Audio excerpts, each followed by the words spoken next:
আমার হরিচাঁদের প্রেম বাজারে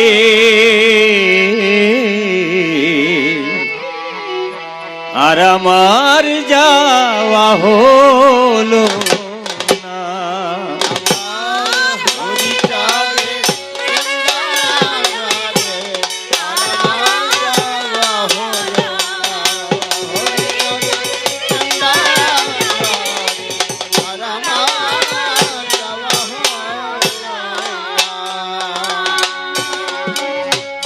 যেতে যে ধনী হইলে ধনী, যেতে যে ধনে হইলে ধনী, সে ধন আমার লাভ হলো না।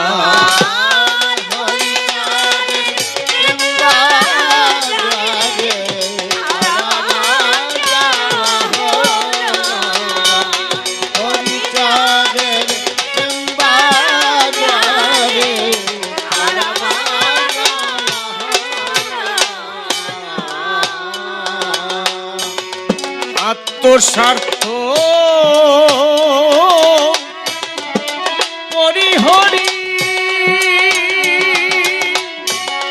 সহজ সরল স্বভাব ধরি, আত্মস্বার্থ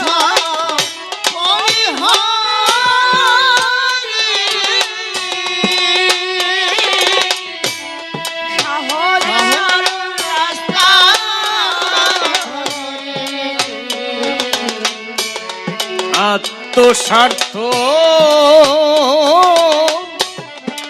পরিহরি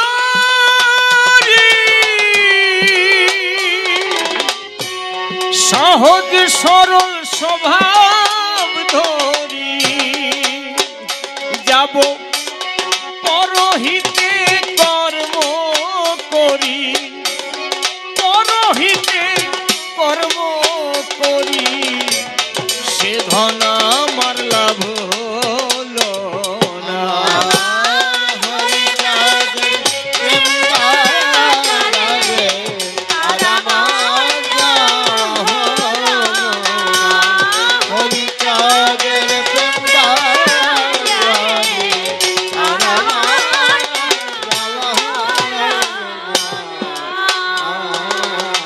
কবি বলছেন আমার হরিচাঁদের প্রেম বাজারে আর আমার যাওয়া হলো না। কেন হলো না? কারণ হরিচাঁদের বাজার প্রেমের বাজার।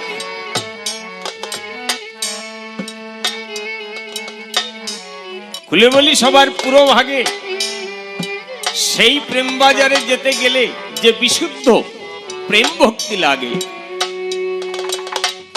তা কি আছে সবার? হরিচাঁদ ঠাকুর হলেন যিনি এই পৃথিবীর বুকে বিশুদ্ধ ধর্ম দর্শন দিলেন। তিনি যেখানে কোনো হিংসা নাই, যেখানে কোনো ছোঁয়াছুঁয়ি নাই, যেখানে মানুষ মানুষকে ভালোবাসবে, সবাই সবার কাছে আসবে, সকলে মিলে একটি সুন্দর পৃথিবীকে তৈরি করে সবাই সুখে শান্তিতে থাকবে।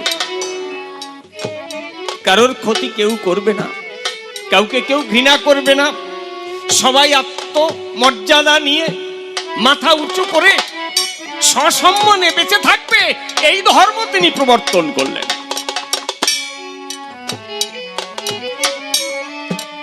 তিনি বললেন কারে বলে খাঁটি মানবতা, সত্য, প্রেম, পবিত্রতা।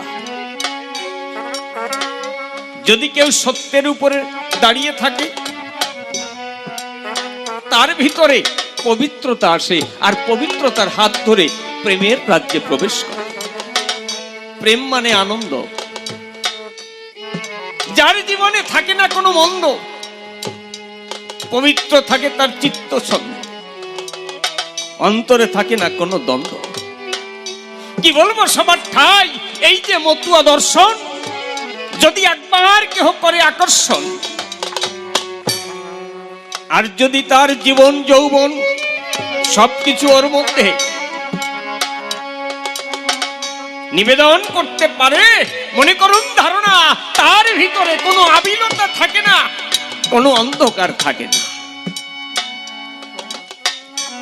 সে জগৎকে ভালোবাসতে পারে। ঠাকুর বলেছেন, ধরাকারে নরাকারে ধরা পড়ে যতজন আছে, এক জাতি বলে মান্য পাবে মোর কাছে। আজকে আপনারা সবাই অবগত আছেন, সারা পৃথিবীতে আগুন জ্বলছে।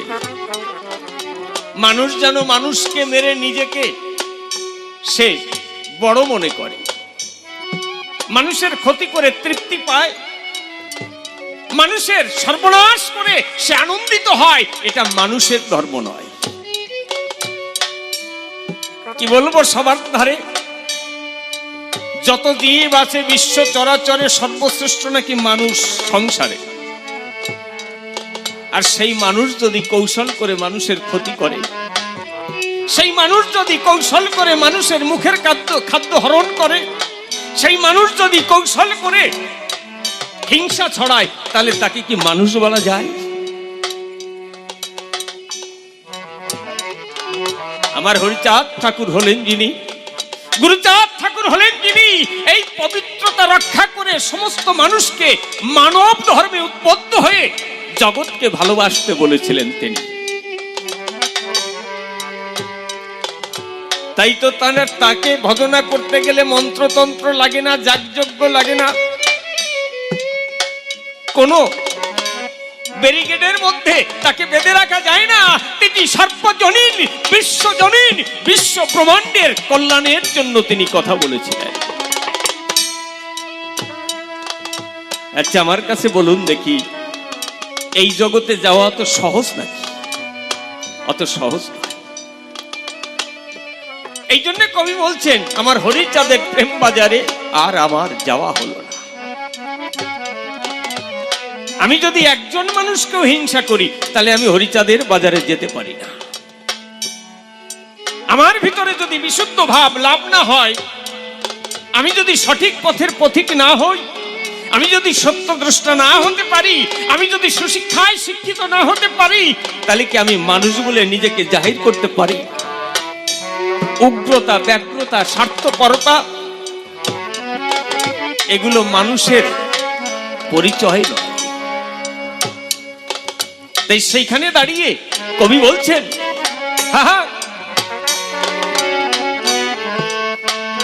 ঠাকুর হরিচাঁদ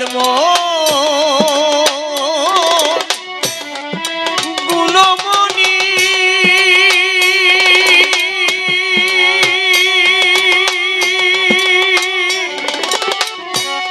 সমাধুর্য প্রেমের খনি, হরিচাঁদ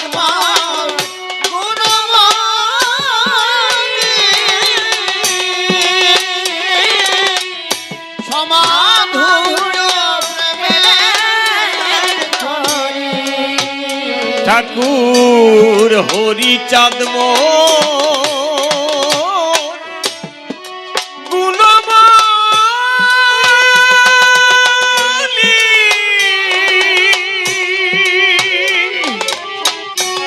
সমাধুর্য প্রেমের খনি, গোলকে তারক বাটলো জানি, গোলকে তারক বাটলো জানি, আমার সে ধন দেওয়া হলো না।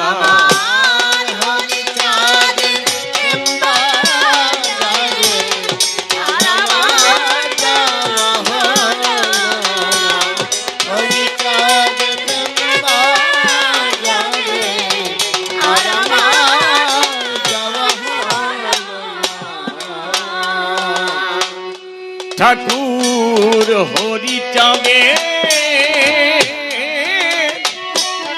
ভক্ত যারা,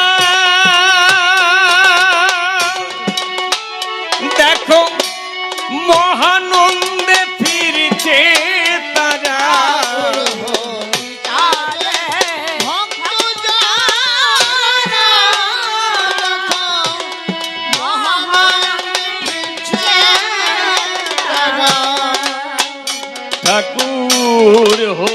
চাঁদে ভক্ত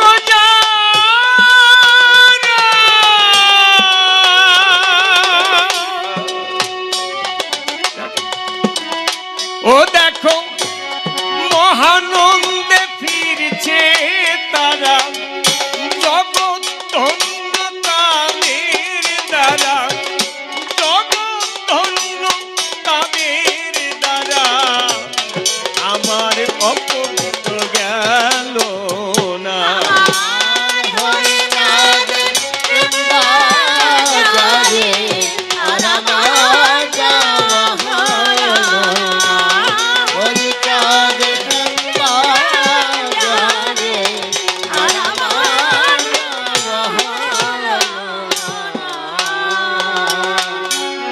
দিনয়ুত্তমে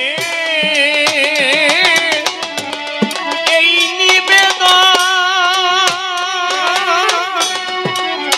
ও যত মতুয়া পাগল ভক্তগণ, দিনয়ুত্তমে এই নিবেদন, যত মতুয়া সঙ্গতগণ, দিনয়ুত্তমে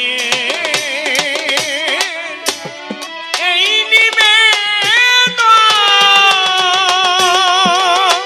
ও যত মতুয়া গোসাই ভক্তগণ, মাধুর্য প্রেমের মহাজন, মাধুর্য প্রেমের মহাজন, অভাজন বলে দূরে ফেল না।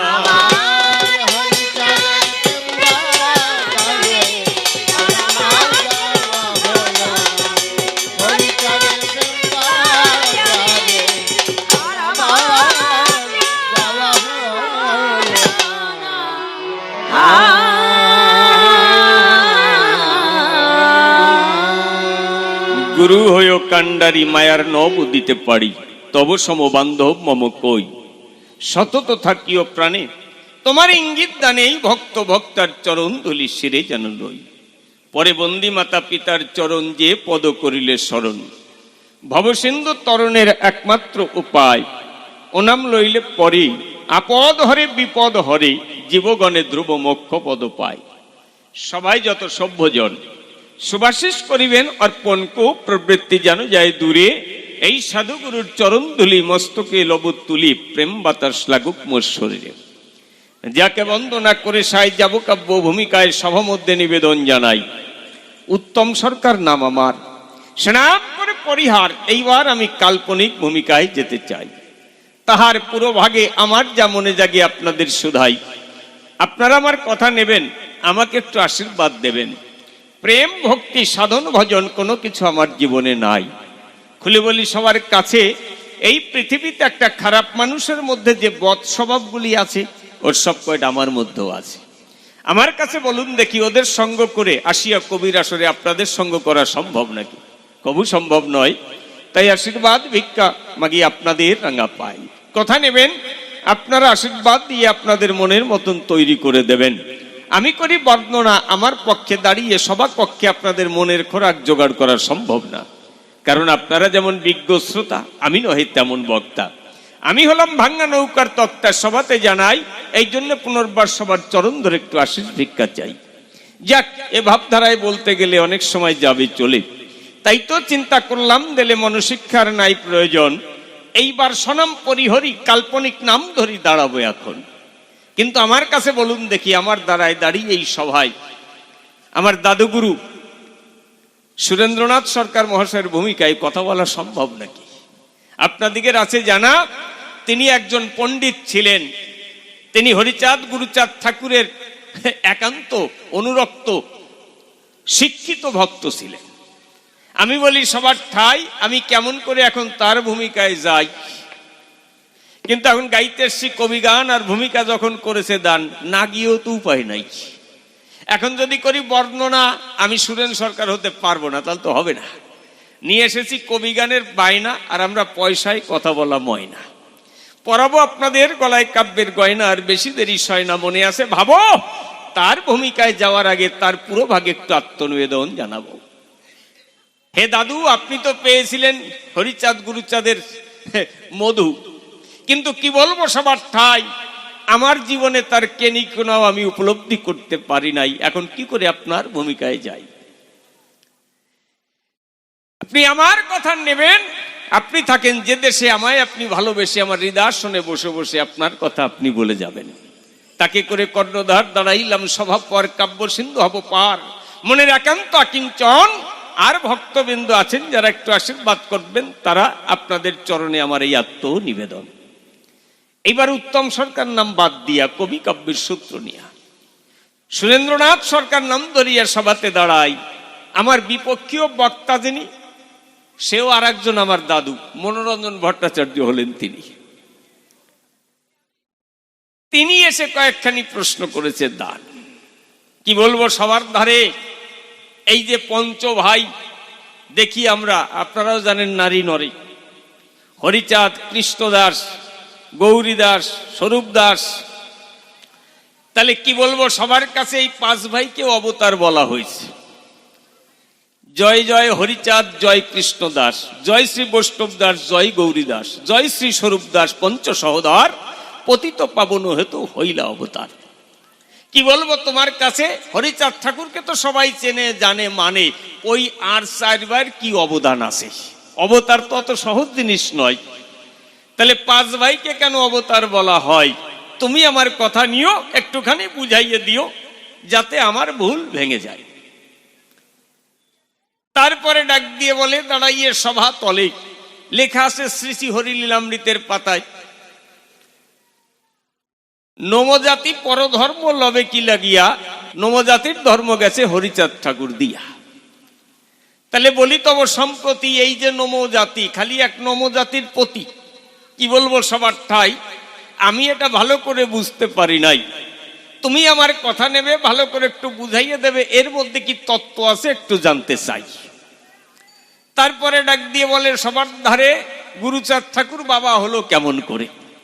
পতিত পাবন, জাতির জনক, শিক্ষাবিদ, কি বা জগতের করেছে হিত।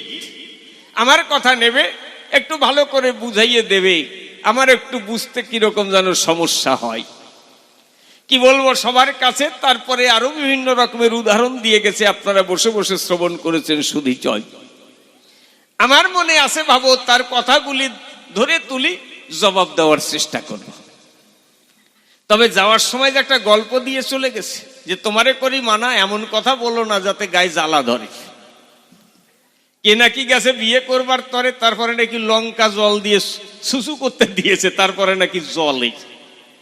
আচ্ছা, বলদ যদি কেউ হয়, সে তো সব জায়গায় গিয়ে ঠকে মহাশয়। তা তুমি যদি বলদ হও, ঠকবাই ঠকবা। তুমি নিজে বলদ কিনা সেইটা একটু করো বিবেচনা। আমি তোমারে ছেড়ে দিল, সবাই তো আর ছাড়বে না।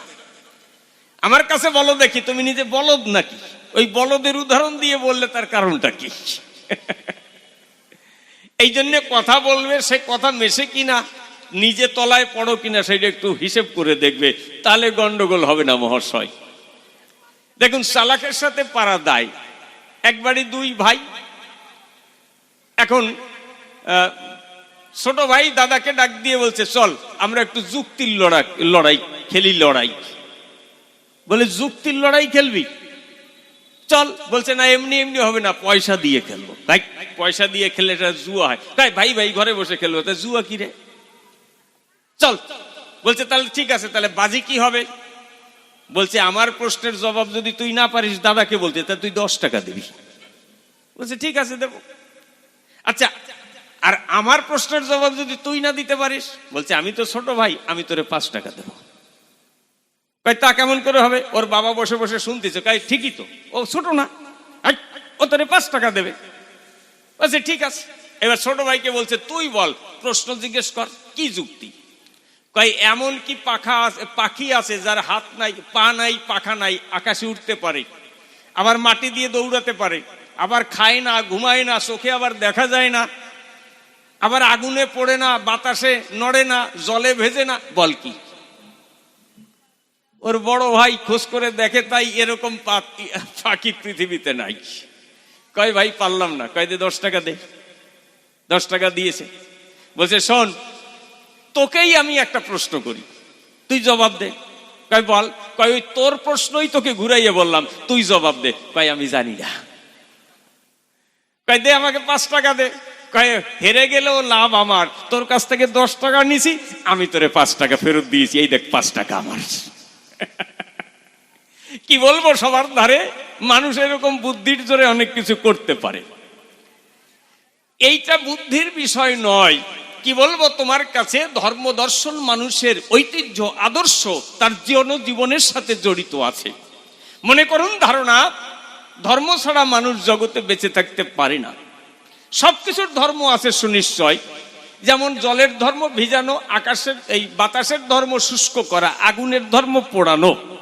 কি বলবো সবার ধারে তেমনি গাছের ধর্ম আছে, মাছের ধর্ম আছে, আকাশের ধর্ম আছে, বাতাসের ধর্ম আছে, মাটির ধর্ম আছে, পরিপাটি সবকিছুর ধর্ম আছে। তাহলে মানুষের ধর্ম খাঁটি মানব ধর্ম এই দুনিয়ায়। কিন্তু কি বলবো তোমার কাছে, বিভিন্ন রকম প্রাতিষ্ঠানিক ধর্ম, তার মধ্যে অধর্ম ঢুকে গিয়ে কিছু শাসন শোষণের ব্যবস্থা করে দিয়ে মানুষের মধ্যে বিষ প্রয়োগ করা হয়েছে। আজকে খাঁটি মানুষ খুঁজে পাওয়া হচ্ছে দায়। মনে করুন ধারণা, কুসংস্কার, ব্যভিচার, ধর্মের নামে অত্যাচার, পৃথিবী আজকে এইরকম হয়ে গেছে অন্ধকার। আমি করি বর্ণনা, মূলত এটা মানব ধর্ম হতে পারে না। কি বলবো তোমার বাকে, যেখানে মানুষ গিয়ে সম্মানের সঙ্গে থাকে, মানুষ হিসেবে পাবে পরিচয়। কোন ধর্মের, কোন জাতের, কোন বর্ণের, মুচি মেথর, এইটা হবে না তার পরিচয়। আপনাদিগের আছে জানা। তাহলে এইগুলো যদি হয়, তাহলে সেখানে প্রকৃতপক্ষে মানব ধর্ম ভুলুণ্ঠিত হয়। কি বলবো তোমার কাছে, এখানে দাঁড়িয়ে হরিচাঁদ ঠাকুর যে ধর্ম দর্শন দিয়েছে, আমি বলি সবার ঠাই, তার মধ্যে এই কলুষতা কোনো কিছু নাই। তিনি করেছেন মানা, তোমরা এই জাতাজাতি হিংসা হিংসি এর মধ্যে থেকো না। কি বলবো তোমার ধারে, তোমরা সবাই বড় হবে কর্মের জোরে। যে যেমন কর্ম করবে তেমন তার পরিচয় বহন করবে এই দুনিয়ায়। কেউ যদি চুরি করে তারে কেউ সাধু কয় না কোনো সময়। তাহলে মনে করুন ধারণা, হিন্দু, খ্রিস্টান, মুসলিম যাই হোক না কেন, যদি চোর সে চোরই হয়, আমি দিচ্ছি পরিচয়, তারে কেউ সাধু কয় না কোনো সময়। তাহলে তোমাকে কি করতে হবে, আগে তোমাকে নিজেকে তৈরি করতে হবে। তাই এই যে মানবতা, সত্য, প্রেম, পবিত্রতা রক্ষা করবে, এই যে 12টা, কি বলবো সবার ধারে, তাহলে এর উপরে একজন খাঁটি মানুষ হতে পারে। তাহলে গৃহেতে থাকিয়া যার হয় ভাবুদয়, সেই সে পরম সাধু জানিবে নিশ্চয়। গৃহধর্ম গৃহকর্ম করিবে সকল, হাতে কাম মুখে নাম ভক্তি প্রবল। কারণ আপনাদিগের আছে জানা, এই গৃহবাসী না থাকলে পৃথিবী থাকে না। কারণ এই গৃহবাসী যারা যারা জগতের মূল কর্ম কিন্তু করেন তারা। এরা চাকরি করে, এরা ব্যবসা করে, এরা দোকানদারি করে, এরা চাষ করে, এরা মাছ ধরে, এরা নৌকা তৈরি করে, ঘর বাড়ি তৈরি করে, রাস্তাঘাট তৈরি করে। তারপরে সবকিছুই মানুষের জীবনে যা প্রয়োজন হয়, এই গৃহবাসীরা সবকিছু মানুষের হাতে তুলে দেয়। আমার কাছে বলুন দেখি, সেই গৃহবাসী যদি বেশি বেশি ভালোভাবে না থাকতে পারে, তাহলে জগৎ সুস্থ থাকে নাকি? কি বলবো সবার ধারে, কিছু কৌশলী মানুষ এদেরকে বোকা বানিয়ে, ধোকা দিয়ে এদের মুখের খাদ্য খাই কেড়ে। আমি করি বর্ণনা, এরা মানুষের মতন দেখতে বটে বলি আমি ভবের হাটে, প্রকৃতপক্ষে এরা কেউ মানুষ না না না। এই জন্য ঠাকুর বলেছেন যে প্রশস্ত গার্হস্থ ধর্ম সর্বধর্ম সার, কোনোদিন বলে নাই কোনো অবতার। এই গৃহই যে শ্রেষ্ঠ। আমার কাছে বলুন দেখি, গৃহবাসী না থাকলে জগৎ থাকে নাকি? কোনোদিন সম্ভব নয়। কি বলবো সবার ধারে, আমাদের ধর্মের মধ্যে চতুরাশ্রম আছে, দেখবেন সব আশ্রম এই গৃহ আশ্রমের উপরে নির্ভর করে না? ব্রহ্মচর্য, গার্হস্থ, বানপ্রস্থ, সন্ন্যাস। কি দেব পরিচয়?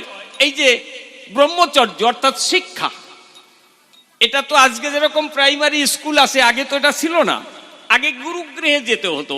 কিন্তু একটা আশ্চর্যের বিষয় কি জানেন, সেই সময় কিন্তু এখানে এই ভারতবর্ষের আজকে আমরা যারা SC ST OBC কিংবা আরো অব্রাহ্মণ আছি, এদেরকে কিন্তু গুরুগৃহে যাওয়ার পারমিশন দিত না। এরা অশিক্ষিত থাকবে, এদেরকে অপবিত্র ভাবা হবে। তাহলে তৎকালীন দিনে যারা ব্রাহ্মণ বলতো, তারাই গুরুগৃহে গিয়ে ব্রহ্মচর্য শিক্ষা লাভ করত। তারপরে সংসার জীবনে প্রবেশ করত। তারপরে যে 50-60 বছর বয়স হয়ে যেত, প্রাণপস্তি হতো, 75-80 বছরের পরে সন্ন্যাস নিয়ে চলে যেত। কি বলবো সবার ঠাই, এই যে চতুরাশ্রম আমরা পাই, কি বলবো সবার কাছে, আজকেও আমাদের মধ্যে এর একটা কালচার আছে। আমার কাছে বলুন দেখি, এই যত আশ্রমই থাকুক না কেন, গৃহ আশ্রম না থাকলে কোনো আশ্রম টেকে নাকি? যদি ঘরে খাবার না থাকে তাহলে ছেলেকে লেখাপড়া শেখাতে পারে? পারে না। আর গৃহ করে বিয়ে ঠিয়ে করে কাজ না করলে খাওয়াবে কি বলুন তো আমায়? তাহলে কি বলবো তোমার বাকে? সমস্ত আশ্রম এই গৃহ আশ্রমের উপরে নির্ভর করে বেঁচে থাকে। সেই গৃহ আশ্রমী যারা যারা যদি পবিত্র না হয়, তাদের ভিতরে যদি সেই প্রেমের ভাবধারা উদ্ঘাটিত না হয়, আমার কাছে বলুন দেখি তারা ভালো মানুষ হতে পারে নাকি? তাহলে যারা এই জগৎকে সৃষ্টি করে রক্ষা করে জানেন সমুদয়। কারণ গৃহবাসী যারা যারা সন্তান উৎপাদন করে তারা মানুষ মতন মানুষ করে এই দুনিয়ায়। কি বলবো, সবার ধারে তারা যদি পবিত্র না হয় চরাচরে, তাহলে ভালো সৃষ্টি হবে না কোনো মতে এই দুনিয়ায়। তাই হরিচাঁদ ঠাকুর হলেন যিনি এই গৃহটাকে পবিত্র করবার জন্য সবাইকে নির্দেশ দিয়েছিলেন, তিনি দেখিয়ে দিয়েছিলেন। তিনি বসে শুনুন জ্ঞানী দল। এইবার প্রশ্ন এলো, তাহলে হরিচাঁদ ঠাকুর অবতার হয়েছিল, কিন্তু তার সঙ্গে আরো 4 ভাইকে কেন অবতার বলো? কি বলবো, সবার কাছে হরিচাঁদ ঠাকুর প্রথম যখন এই ধর্ম দর্শন দিচ্ছে, বাড়ির থেকে দাদা কৃষ্ণদাস করেছিল মানা, এই ঠাকুর আলী ছেড়ে দাও, ওই দিয়ে পেট চলবে না, ওই ঠাকুর আলীর কোনো দরকার নাই, আমরা পরিষ্কার তোমাকে জানাতে চাই।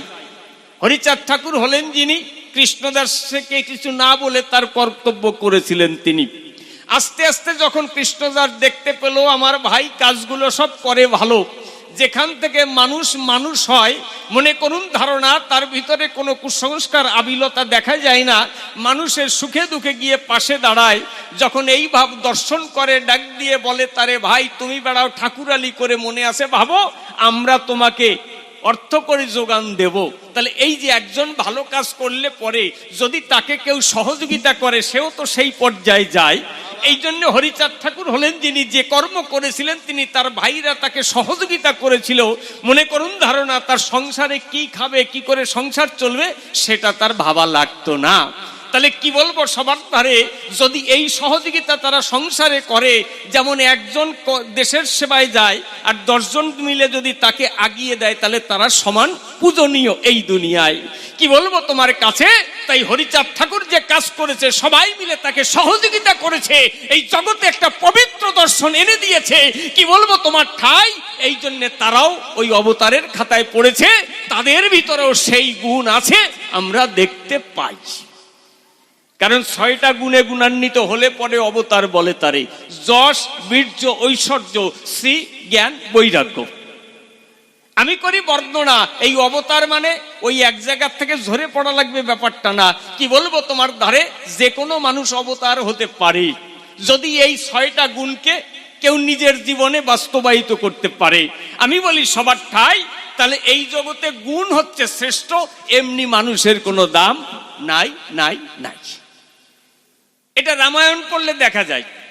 রামচন্দ্র 14 বছর বনবাস সেরে যখন আসছে অযোধ্যায় ফিরে, ওই মুনি ঋষি আশ্রমবাসী যারা যারা রামচন্দ্রকে পূজা দিচ্ছে, তারা রামচন্দ্র ডাক দিয়ে কয়, আচ্ছা আমি যখন 14 বছরের পরে বনবাসে যাচ্ছিলাম ঘর বাড়ি ছেড়ে, রাজত্ব ছেড়ে, সেই দিন তো তোমরাই ছিলে সবাই আশ্রমে, কই সেদিন তো আমাকে কেউ ডেকে জিজ্ঞেস করো নাই। আজকে 14 বছর বনবাস ছিঁড়ে যখন আসছি আমি ফিরে, আমাকে পুজো দিচ্ছ কিসের দায়? এক মুনি ওই বাক্য শুনি রামচন্দ্রকে ডাক দিয়ে কয়, অবস্থা পূজ্যতে রাজন, হে রাজা আমি করি বর্ণনা, এ জগতে মানুষ মানুষকে পূজা দেয় না, ভক্তি করে না, মানে না। কি বলবো সবার ধারে তার অবস্থাকে পূজা করে, সম্মান করে।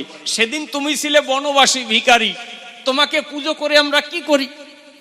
কারণ তুমি তো আমাদের উপরে নির্ভর ছিলে, তোমার রাজত্ব নাই, পয়সা করি নাই, ওই বনে যাবে পর্ণকুটির তৈরি করে বলের ফল পাকড় খাবে, আমরাও যা খাই, তাহলে তোমার আলাদা কোনো গুরুত্ব নাই। সেদিন তুমি ছিলে ভিখারি, আর আজকে তুমি এসেছো ফিরে, এইবার গিয়ে বসবে রাজ সিংহাসনের পরে, তুমি হবে রাজা, আমরা তোমার প্রজা, তাহলে তোমার কাছ থেকে আমরা অনেক সহযোগিতা পাবো। কি বলবো তোমার কাছাকাছি, এই জন্য তোমাকে রাজা হিসেবে পুজো করছি, রাম হিসেবে না। তাহলে এই জগতে কোনো মানুষ কাউকে মানে না। কি বলবো, সবার ধারে যদি কোনো একটা অবস্থায় অবতীর্ণ হতে না পারে, তাহলে হরিচাঁদ ঠাকুরকে কি আমরা মানতাম তিনি যদি এই জগতের কল্যাণ না করতো কোনো প্রকারে? কি বলবো, তোমার ধারে তারে যে জগতের কল্যাণ করে তাকে যারা সহযোগিতা করে তারাও সমান শ্রদ্ধার হয় চরাচরে। বলি তোমার পাশাপাশি এই জন্যে ওই 5 ভাইকেও অবতার বলা হয়েছে, এটা নয় বেশি। বোঝা যাচ্ছে তো কথা? এই জন্য আমরা সবাই খুশি। কি বলবো, সবার ধারে দেখি এটার উপরে আবার কি উনি আলোকপাত করে। মনে আছে, ভাবো, আরো আমি বিস্তারিত ভাবে এর উপরে বলবো। কারণ কি, দেখবেন ওই 5 ভাইয়ের বংশধর যারা যারা এখনো ঠাকুরের আদর্শ বিভিন্ন জায়গায় ছড়াচ্ছেন, তারা কি বলবো সবার ধারে, তাহলে ঠাকুরের যে আদর্শ, যে পরামর্শ তারা মান্যতা করে, এখনো সব ঘরে ঘরে গিয়ে সেই শিক্ষা দেয়। তাহলে ওই একই পথের পথিক আছে, কি বলবো, সবার কাছে সেই শিক্ষা দিয়ে গেছে। এই জন্য প্রণাম করি সবার পাই। এই প্রথম প্রশ্নের জবাব দান, আমি করলাম সমাধান। এইবারে ডাক দিয়ে কয়, হরিচাঁদ ঠাকুর যে বলছে, হরিলীলামৃতের পাতায় তারক গোসাই লিখেছেন কি, নমজাতি পরধর্ম লবে কি লাগিয়া, নেবে কি লাগিয়া, নমজাতির ধর্ম গেছে হরিচাঁদ ঠাকুর দিয়া। তাহলে এই যে নমজাতি খালি নমশূদ্র নয়। কি বলবো, সবার কাছে এর একটা বড় ইতিহাস আছে, যে ইতিহাস আমরা সকলে জানি না মহাশয়। নমজাতি খালি নমশূদ্র না। কি বলবো, সবার কাছে সমগ্র ভারতবর্ষে যারা লাঞ্ছিত, বঞ্চিত, পিছিয়ে যাদের রাখা হয়েছে, সবাই নমজাতির মধ্যে পড়ে। জানেন, যত জ্ঞানী দল আমাদের ভারতবর্ষে ঐতিহাসিকভাবে প্রায় 70-80 হাজার বছর আগে অস্ট্রিক ভাষাভাষীর লোক প্রবেশ করেছিল। আমি দিচ্ছি পরিচয়, তারা খাইবার গিরিপথ থেকে ঢুকতে গিয়ে বিভিন্ন দিকে দলবদ্ধ হয়ে ভাগ ভাগ হয়ে যায়। তার একটা অংশ আমাদের বাংলায় এসেছে, আর একটা অংশ বিভিন্ন জায়গায় ছড়িয়ে পড়েছে। অস্ট্রিক ভাষাভাষী আপনারা ইতিহাসে দেখবেন লেখা আছে। যারা ভালো করে ইতিহাস চর্চা করেছেন তারা জানেন, মিথ্যে কথা নয়। বসে শুনুন, জ্ঞানী দল সেই একই মানুষ বিভিন্ন জায়গায় গিয়ে ভাষা পাল্টে গেল, স্থান, কাল, পাত্র, ভৌগোলিক ক্ষেত্র, বিভিন্ন কারণে তাদের সবকিছু রং রূপ পাল্টে গেছে, মিথ্যে কথা নয়।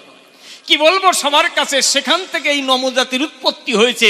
তাহলে সেই জাতির একই, এই যে আমরা বলি না নমশূদ্র, পণ্ড, ক্ষত্রিয়, তেলি, মালি, রাজবংশী, এ সবই নমজাতির মধ্যে। নমশূদ্রর মধ্যে 36টা ভাগ ছিল, জানেন তো? কি বলবো, সবার কাছে ইতিহাসের বিশাল চর্চা আছে। আমি বলি সবার ঠাই, তাহলে মূলত কিন্তু আমাদের মধ্যে ভাগ এগুলো একদম প্রথমে হয় নাই। কি বলবো, সবার কাছে পরে আমাদেরকে ছিন্ন বিচ্ছিন্ন করবার জন্য কিছু মানুষ আরো বিশেষ করে বিভেদ রোপণ করেছে। তাই নমজাতি অর্থাৎ নমস্য জাতি, এই জগতে নমস্য মানুষ যারা যারা মানুষের মঙ্গল করে, তারা এই যে তাদের যে ভাবধারা, ইহাদের নম বলা হয়েছে মহাশয়। আমি করি বর্ণনা, আমরা যে ভেদাভেদের মধ্যে আছি এটা আমাদের ধর্ম না। কথা নেবেন, আপনারা রাখাল দাস বন্দ্যোপাধ্যায়ের লেখা পড়বেন। হরপ্পা মহেঞ্জোদড়ো খনন কার্য করেছিলেন, মিথ্যে কথা নয়। কি বলবো, সবার কাছে সেখানে আমাদের ভারতীয় ধর্ম ঐতিহ্যর কথা লেখা আছে। সেটা কিন্তু মাতৃকেন্দ্রিক ছিল, পিতৃতন্ত্র নয়। তাহলে মাতৃতন্ত্র তখন ছিল, ওই জন্য সবাই ছিল ভালো। আপনাদিকের আছে জানা, ওই হরপ্পা মহেঞ্জোদড়ো খনন কার্য করার পরে যা ইতিহাস পড়েছি আমরা, ওখানে কিন্তু কোনো জাতাজাতি ছিল না। ওখানে সবাই মিলে কাজ করত, এক জায়গায় ফসল রাখত, যার প্রয়োজন হতো ততটুক নিয়ে তারা খেত, বেশি নিয়ে আত্মস্বার্থ চরিতার্থ করতো না। তাহলে সাম্যবাদ প্রতিষ্ঠিত ছিল। কি বলবো, সবার ঠাই ওইটাই আমাদের ঐতিহ্য। কি বলবো, সবার কাছে মধ্যযুগ গিয়েছে, পুরোহিততন্ত্র ঢুকে আমাদের মধ্যে এই বিভেদ ঢুকাইয়ে দিয়ে গেছে। এই জন্যে এই পুরোহিততন্ত্রের মধ্যে দিয়ে আমাদের মধ্যে যত রকমের বিভেদ হয়েছে, মিথ্যে কথা নয়। দেখবেন বিবেকানন্দ বলেছেন, কথা নাও, পুরোহিতদের তোমরা লাথি মেরে ভারত থেকে বার করে দাও। কারণ আপনাদিকের আছে জানা, ওরা তো খালি নিজেদের স্বার্থের জন্য এটা বলবে সেটা বলবে। দেখবেন আপনাকে যত রকমের যাগযজ্ঞ করাবে, বাড়িতেও তা কিছু করে না, করে। তাহলে আপনাদের করাবে, তোমাদের মঙ্গল হবে কেন? তোর মঙ্গলের দরকার নাই। ওরা জানে যে আমি বাড়িতে বসে যজ্ঞ করলে আমার মঙ্গল হবে না, সবাই যদি করে ঘন্টি নাড়াইয়ে পয়সা পাবো, ওতেই আমার মঙ্গল হবে, আমি বাড়িতে করলে হবে না। আচ্ছা বাবা, এই যে আমরা মূর্তি পুজো করি, কত মূর্তি পুজো করি না? তা আমরা মূর্তি পুজো করলে যদি এত আমাদের মঙ্গল হয়, তা পাল মশাইরা যারা হাজার হাজার মূর্তি গড়ায়, ওরা কেন মূর্তি পুজো করে না? ওরা জানে যে মূর্তি ঘরে রাখলে আমার টাকা লস হয়ে যাবে, লাভ হবে না, বিক্রি করলেই লাভ হবে। এই জন্য ওরা ভগবানের মূর্তি তৈরি করে বিক্রি করে আপনাদের কাছ থেকে টাকা নেয়, আর আপনারা পুজো করে টাকা দিয়ে কিনে এনে পুজো করেন। তাহলে ওরা কি বোঝে না ওতে লাভ হয় কিনা? দেখেন, সবকিছু কিন্তু বিচর্যের বিষয়। আমি বলি সবার ঠাই, এইগুলো বলে আমার দরকার নাই। সত্য তত্ত্ব বুঝাবার তরে কিছু কথা বললাম আপনাদের ধারে, আপনারা ধৈর্য ধরে করিবেন শ্রবণ। কি বলবো সবার কাছে, এইবার যা গল্পের আয়োজন করে গেছে, ওরে কপাল রে। আমি যদি দুই একটা না বলি তাহলে বলবেন আপনারা সকলেই এ মনে হয় গল্প জানে না। কি বলবো নাকি? হ্যাঁ, বলতে তো হবেই হবে, না বললে কি হবে? আসলে কি বলবো সবার কাছে, যা বলে চলে গেছে, ওরে কপাল রে। দেখো, তোমার জ্বালাতন হবে কিনা ও নিয়ে আমার দরকার নাই, কিন্তু আমি সঠিক তত্ত্ব উপস্থাপন করতে চাই। আমি যদি ইচ্ছা করি ওরে ভাগাইয়ে দিতে পারি, ভাগাবো? কি বলেন, ভাগাই দেব না? দেবো, ভাগাই দেবো, যা হয় কপালে হোক গে। ভাগাইয়ে দিয়ে তারপরে ছাড়বো। মানে কলকাতাতে রাজনৈতিক মিছিল যাচ্ছে, এখন ওরা স্লোগান দেয় না, যোগ দিন যোগ দিন, যোগ দিন যোগ দিন, যোগ দিন যোগ দিন। একটা ছেলে ওর মায়ের সাথে যাচ্ছে স্কুলে, এখন ও কোনোদিন রাজনৈতিক মিছিল দেখেনি। ও মাকে ডাক দিয়ে বলছে, ও মা, ওই আঙ্কেলরা অতগুলো চিল্লিয়ে চিল্লিয়ে কি বলছে? বলছে, শুনতে পাচ্ছিস না? বলছে যোগ দিন যোগ দিন। বলছে, ও মা, যোগ দিলে কি হবে? তাই কেন যোগ দিলে কি হবে বোঝো না?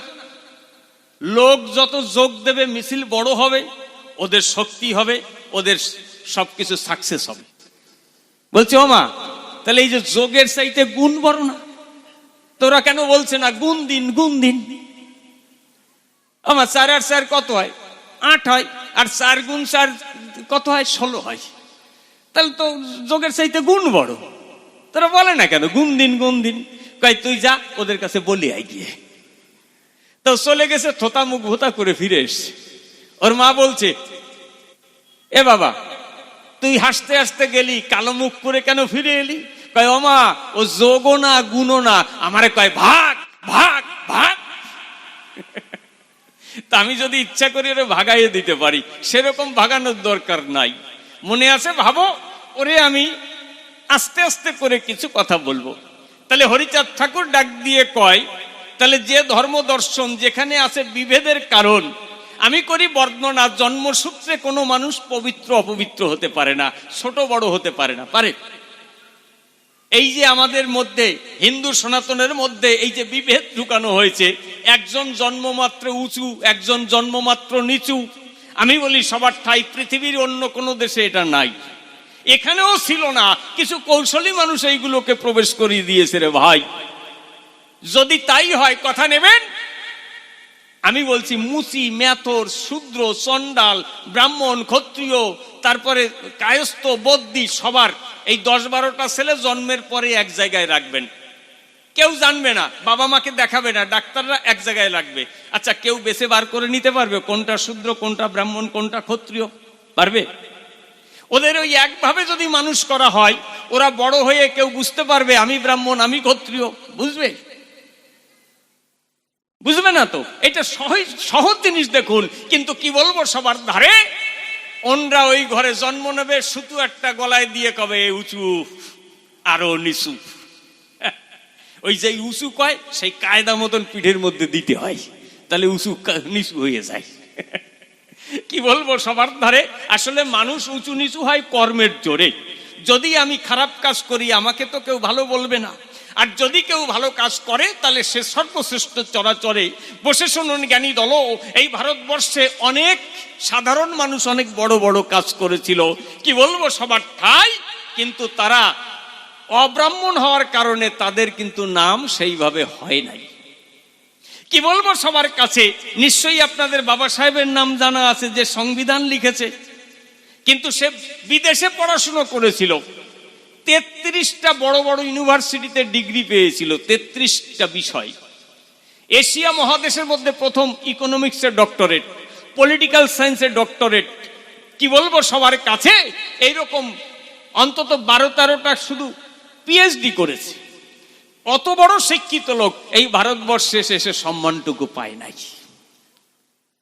তাহলে আমি করি বর্ণনা, সে মুসির ঘরের ছেলে বলে, তাকে নিচু জাতির ছেলে বলে তাকে এইভাবে ঘৃণা করা হয়, এটা তো কোনোদিন মানুষের কাজ হতে পারে না। তাই আমার হরিচাঁদ ঠাকুর হলেন যিনি এর বাইরে গিয়ে তিনি সমস্ত এই নমস্য জাতি, কারণ যারা সংসার করে কর্ম করে নমস্য তারা চরাচরে, তাদের যে ধর্ম দরকার করে, হরিচাঁদ ডাক দিয়ে কয় তোমাদের করি মানা, এই ঘৃণা বিদ্বেষের মধ্যে তোমরা লাঞ্ছনা বঞ্চনা কাউকে করো না, কথা ধরো, তোমরা বিশ্ব মানব ধর্ম গ্রহণ করো আর সবাইকে সম্মান করো। কি বলবো সবার ঠাই এই মানুষ হচ্ছে সর্বশ্রেষ্ঠ, মানুষ হতে পারে না নিকৃষ্ট, কর্মের উপরে ধর্ম যেন সবাই। দেখবেন এই একই কথা অনেকে দিয়েছে বক্তৃতা, যেমন কি বলবো সবার ধারে আমাদের চণ্ডীদাস শ্রীকৃষ্ণ কীর্তন রচনা করেছেন। তিনি কিন্তু শেষ পর্যন্ত কি বলেছেন, শোনো হে মানুষ ভাই, বোঝো হে মানুষ ভাই, সবার উপরে মানুষ সত্য, তাহার উপরে নাই। তাহলে তিনি কিন্তু বলেন নাই সবার উপরে কৃষ্ণ সত্য তার উপরে নাই, বলেছেন তিনি বলেছেন সবার উপরে মানুষ সত্য তাহার উপরে নাই। কি বলবো সবার ধারে, তাহলে মনুষ্যত্ব যদি কেউ অর্জন করতে পারে সে সর্বশ্রেষ্ঠ চরাচরে। কিন্তু আপনাদিগের আছে জানা এই মানুষের মানবিক সম্মান ভারতবর্ষে দেওয়া হয় না। কি বলবো তোমার কাছে, এগুলো কারা রচনা করেছে, যেমন উনি ভট্টাচার্য, উনিও করে সেই রকম কিছু কার্য। অনেক বাড়িতে গিয়ে কয় তরকারিটা একটু উঁচু করে দাও, মানে কবি গান গাই তো, নমো বাড়ি যাওয়া লাগে, পণ্ডদের বাড়ি যাওয়া লাগে, তেলির বাড়ি যাওয়া লাগে, মালির বাড়ি যাওয়া লাগে, কয় কি একটু তরকারি হাতাটা উঁচু করে দাও, খাবে কিন্তু একটু উঁচু করে দিতে হবে। আবার যেই ব্রাহ্মণ কায়স্থের বাড়ি যায় সে যেমন খুশি দেয়, ভালো করে খায়। এই যে কি বলবো তোমার কাছে, এই ভেদাভেদটা তোমাদের মধ্যে এখনো কেন আছে? এর বাইরে গিয়ে মানব ধর্মকে রক্ষা করতে হবে সুনিশ্চয়। তাই হরিচাঁদ ঠাকুর হলেন যিনি এগুলো বিতাড়িত করে তিনি বিশ্ব মানব ধর্ম দিয়েছিলেন, মিথ্যে কথা নয়। আপনাদিগের আছে জানা যেখানে অন্য কিছু লাগে না। তিনি কি বলেছেন, এই যে দ্বাদশ আজ্ঞা যদি আমরা কেউ না করি, অবজ্ঞা পালন করতে পারি, এর চাইতে কিছু দরকার হয় জগতে? বলুন তো আমার বরাবরই। কি বলছেন, সদা সত্য কথা কহিবে, পরস্ত্রীকে মাতৃজ্ঞান করিবে, পিতামাতাকে ভক্তি করো, তারপরে কাহারও ধর্মকে নিন্দা করিও না। দেখেন, নিন্দা করা আর অধর্মকে অধর্ম বলা এক জিনিস না। নিন্দা কাহাকে কয়, যে যা করেনি তার নামে বদনাম দিয়ে যদি সেই কথা বলা হয় তারে নিন্দা বলা হয়। কিন্তু সত্যি কথা বললে পরে নিন্দা হয় না কোনো প্রকারে। আমাদের মানুষ নিন্দা জিনিসটাই বোঝে না মহাশয়। তাহলে এই যে বলেছে সত্য কথা বলবে, সত্য পথে চলবে, আর পিতামাতাকে ভক্তি করো। পিতামাতা গাছের গোড়া, হরি গাছের ফল, গোড়া রেখে তোমরা কেন আগায় ঢালো জল? কি বলবো সবার ঠাই, পিতামাতার চাইতে বড় ভগবান বিশ্বের বুকে আর নাই নাই নাই। এই পিতামাতা যে ভগবান বিশ্বের সবচাইতে বড়, এটা আজ পর্যন্ত কেউ বলে নাই। যত ভগবান দেব দেবতা আছে সবাই কি বলেছে, কথা ধরো আমাকে পুজো করো। কিন্তু হরিচাঁদ ঠাকুর কি বললেন, পিতামাতাকে ভক্তি করো। কারণ পিতামাতা ছাড়া এ জগতে এত বড় বান্ধব আর হয় না। কি বলবো সবার ধারে, একটা সন্তানকে জন্ম দিয়ে তাকে মানুষের মতন মানুষ করবার তরে পিতামাতা যে কষ্ট করে, পিতামাতা যে আত্মত্যাগ করে, আমার কাছে বলুন দেখি জগতে পিতামাতার চাইতে বান্ধব আর কেউ হয় নাকি সন্তানের কাছে? মনে করুন ধারণা। এই জন্য সমস্ত জায়গায় ভগবানকে জায়গায় বড় বলা হয়েছে, কিন্তু হরিচাঁদ ঠাকুর বলেছেন সবার কাছে সবার উপরে পিতামাতা বড়, তার উপরে কাউকে মেলে না। কারণ এই জগতে পিতা একটা সন্তানের তরে যে কর্ম করে, দেখবেন মাথার ঘাম পায়ে ফেলে গায়ের রক্ত জল করে দিন রাত্রি খাটনি করে একটা সন্তানকে মানুষ করে, নিজের মুখের খাদ্য সন্তানকে খাওয়ায়। দেখবেন সে যদি ইচ্ছা করে নিজের জন্য অনেক কিছু করতে পারে, কিন্তু আপনারা পারেন বাজারে গিয়ে একটা ভালো খাবার একা একা খেতে? কিনে যখন বাবা ভালো খাবার কেনে মুখে দিতে যায়, সন্তানের কথা মনে পড়ে, সঙ্গে সঙ্গে পকেটে ভরে নিয়ে সন্তানের হাতে দেয়। একটা ভালো দামি জামা গায়ে দেয় না, ভালো কাপড় পরে না, সন্তানকে দামি জিনিস কিনে পরায়। কি বলবো, সবার বাকে তারা যাতে সুখে থাকে, শান্তিতে থাকে, এই চিন্তা বাবা করে হিয়ায়। আচ্ছা আমার কাছে বলুন দেখি, এই যে চিন্তা বাবা করে আর কেউ সন্তানের জন্য করে নাকি? করে না। এই জন্য বলছে তোমার ধর্ম চাই, বাইরে যাওয়া লাগবে না, তোমার ঘরে আছে। পিতা ধর্ম পিতা স্বর্গ, পিতাহি পরমং তপ, পিতরি পিতিমা পণ্যে পিয়ন্তে সর্ব দেবতা। আমি করি বর্ণনা, এক বাবাকে ভজনা করলে সবকিছু মেলে, আলাদা কোনো দেব দেবীর পুজো করা লাগে না না না। আমরা কি করব, বাবারে বাদ দেবো না, মাকে বাদ দেবো না, আর গুরু গোসাইয়ের পা ধুয়ে জল খাবো, দেব দেবীর পুজো করব, পুণ্য অর্জন করবার জন্য গঙ্গায় গিয়ে ঝাঁপ দেবো। আচ্ছা গঙ্গা জলে স্নান করলে মন পবিত্র হয় তো গায়ের ময়লা যায়। এই জন্য হরির লেখা আছে হরিলীলামৃতের পাতায়, গঙ্গা জলে স্নান করা উপরেতে ধোয়া, আত্মশুদ্ধি না হলে কি যায় তারে পাওয়া। মনের কলুষতা ময়লা মাটি যদি না যায় তাহলে কোনোদিন সে পবিত্র হতে পারে দুনিয়ায়? তাহলে গঙ্গা জলে ডুব দিলে মনের পবিত্রতা হয় না কোনো কালে। তাহলে মন থেকে তাকে কি করতে হবে, তাকে পরিশুদ্ধ হতে হয়। সঠিক শিক্ষা পেলে পরে তবেই, সাধু সঙ্গ করলে পরে তার মনটা পবিত্র হয়। তাহলে হরিচাঁদ ঠাকুর হলেন যিনি কে সাধু কে ভগবান দেখিয়ে দিয়েছে তিনি। কথা ধরো, পিতা মাতাকে ভক্তি করো। এই জগতে মায়ের তুলনা কোনো কিছুতে নাই। এই জগতে মায়ে যারা নিজের জীবন দিতে পারে সন্তানের জন্য, তারা একজন মায়ের যা ধারা, এ কি জগতে অন্য কারোর দ্বারায় পাওয়া যায়? আমার কাছে বলুন দেখি, মা ছাড়া আমরা জগতে কেউ আসতে পারতাম নাকি? আসা তো বড় কথা নয়, কি বলবো, সবার ধারে এই যে সন্তান বেঁচে থাকে মায়ের গায়ের রক্ত পান করে। মায়ের গা যদি রক্ত শূন্য হয়, দুধ থাকে না তার বুকে, জানেন সমুদয়। তাহলে মায়ের গর্ভে জন্ম ধরে, মায়ের রক্ত পান করে বড় হয় চরাচরে। সেই মাকে সেবা না করে, মাকে খেতে না দিয়ে যদি মাটি দিয়ে মা বানাইয়ে পুজো করে, তাতে কিছু হয়? মনে করুন ধারণা। এই জন্য মা বাবা হচ্ছে সর্বশ্রেষ্ঠ, সেই মায়ের উপরে আর জগদিষ্ট হতে পারে না। হরিচাঁদ ঠাকুর হলেন যিনি সেই মা বাবাকে পুজোর কথা বলে, পুজো করার কথা বলেছেন, তিনি নিজেকে পুজো করার কথা বলে নাই। এইবার বলছেন কি, ও এখানে আর একটা কথা না বললেই নয়। দেখবেন আমরা কত মাকে পুজো করি, বেশিরভাগ কি হয় জানেন, যে একটু লেখাপড়া শেখে, যে চাকরি বাকরি করে, সুন্দরী বউ বিয়ে করে, তারপরে আলাদা বাড়ি করে, কলকাতায় গিয়ে ফ্ল্যাট কিনে থাকে, মা বাবার জায়গা হয় না। অনেকে আছে গ্রামে মা বাবা কেমন থাকে তার খবর পর্যন্ত নেয় না, আছে না? মা বাবা কত সুন্দর, কত দুঃখে কাল কাটায়, তা দেখার সময় হয় না মহাশয়। কি বলবো, সবার দ্বারে তারা কত রকমের তীর্থ ভ্রমণ করে, তাদের দ্বারাই কিছু হতে পারে। এই জন্য একটা গান আছে, ওই যে মা কালী মা, ওই যে মা দুর্গা মা, সরস্বতী মনসা লক্ষ্মী, সবাই মোদের মা। ওই সকল মাকে এক করিলেও হয় না কভু মায়ের তুলনা। ও আমার মা, মাগো ও আমার মা, ও আমার মা, মাগো ও আমার মা। 10 মাস 10 দিন ধরে কত কষ্ট করে এই পৃথিবীর আলো বাতাস মা দেখালো তোমারে।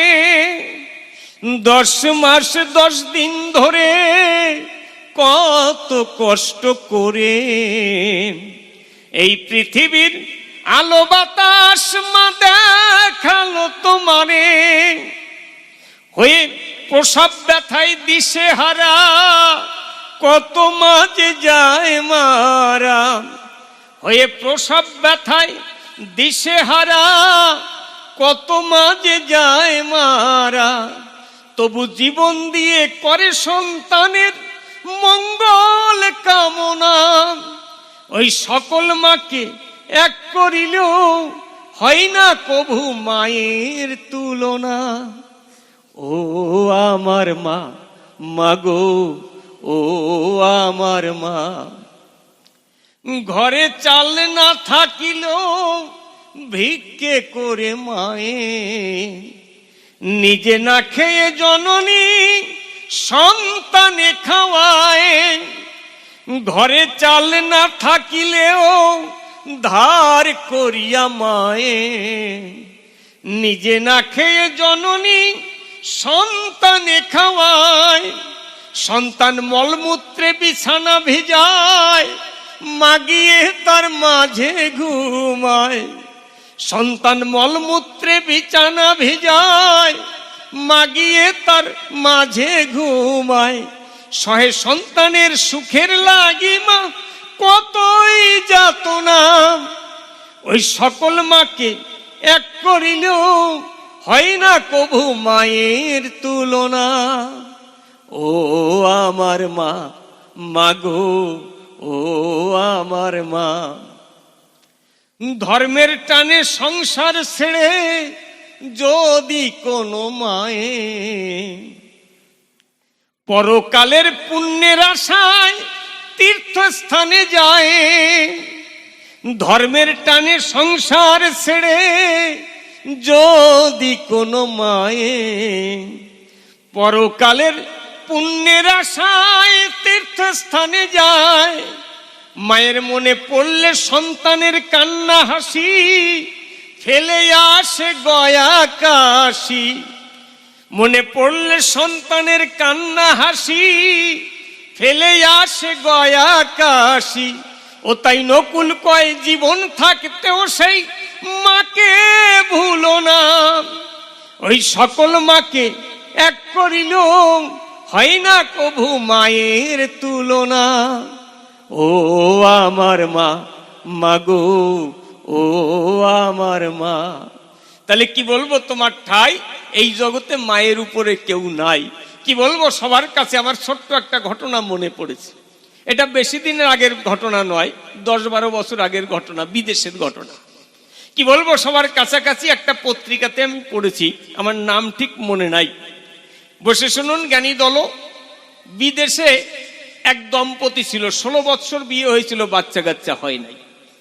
অনেক ডাক্তার দেখাবার পরে স্বামীকে পরামর্শ দিয়েছিল ডাক্তাররা পরে, যে তোমার স্ত্রী যদি মাতৃত্ব লাভ করে তাহলে তার জীবন হবে সংশয়।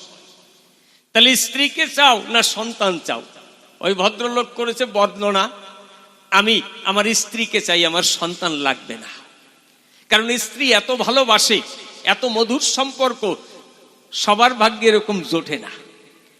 কি বলবো, সবার ধারে ওই ঘটনা যখন তার স্ত্রী শুনতে পারে, সে গোপনে মাতৃত্ব লাভ করেছিল, অর্থাৎ স্বামী জানে না। কি বলবো, সবার কাছে 3 মাস পরে স্বামীর কাছে বলেছে। এইবার স্বামী যখন ডাক্তারের কাছে নিয়ে গেছে, ডাক্তার বলছে আর কিছু করার নাই। স্ত্রী করেছে মানা, আমি এই সন্তানকে জগতের আলো দেখাবো, তুমি এর বিপক্ষে কিছু বলো না। কি বলবো, সবার ধারে 9 মাস 10 দিন পরে যখন নিয়ে গেছে নার্সিংহোমে ডাক্তারের গোচরে, এইবার ডাক্তার এসে লেবার রুম থেকে বেরিয়ে স্বামীকে কয়, কি করব, গাছ বাঁচাবো না ফল বাঁচাবো? ডাক্তার বলছে আমার গাছ চাই, ফলের দরকার। স্বামী বলছে আমার গাছ চাই, ফলের দরকার নাই, আমার স্ত্রীকে চাই, আমার সন্তান লাগবে না। কি বলবো, সবার কাছে ভিতরে বসে ওই মা সেই কথাটা শুনেছে। ডাক্তার যখন ভিতরে গিয়েছিল, সঙ্গে সঙ্গে করজোড়ে ডাক্তারের কাছে নিবেদন করেছিল, ডাক্তার বাবু আমি সব শুনেছি, কি বলবো আপনার কাছাকাছি, আমার স্বামী বলছে আমি বেঁচে থাকি, সন্তানের দরকার নাই, কিন্তু আমি অন্য কিছু চাই, কথা নেবেন? আমি বেঁচে থাকতে চাই না, আমার সন্তানকে আমি যে উপহার দিতে চাই জগতের বুকে, আপনি একে বাঁচিয়ে রাখবেন। বলছে তা কি করে হয়? আপনার স্বামী সই করে দিয়েছে। বলছে আমি আপনাকে নিবেদন করছি, আমি আমার সন্তানের মুখ দেখতে চাই, তবে কথা নেবেন? আমাকে সন্তান জন্ম দেওয়ার পর 5টা মিনিট বাঁচিয়ে রাখতে পারবেন?